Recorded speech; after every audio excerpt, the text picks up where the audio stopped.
Actividad número 3, ejercicio número 3. Binomio al cubo. Tenemos que sacar primero el cubo del primer término, más menos el triple producto del cuadrado del primer término por el segundo término, más el triple producto del cuadrado del segundo término por el primer término, menos el cubo del segundo término.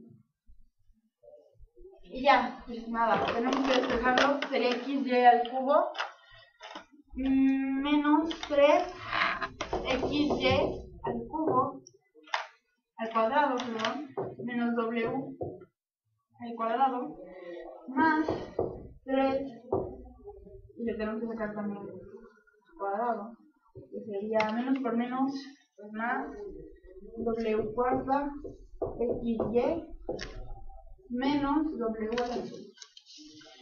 Luego que ya tenemos esto, pues seguimos multiplicando. Sería 3xy al cubo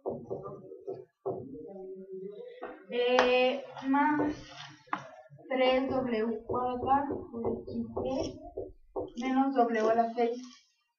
Luego xy a la 3 menos por menos me da más, por lo que pondría más 3w a la 2 xy2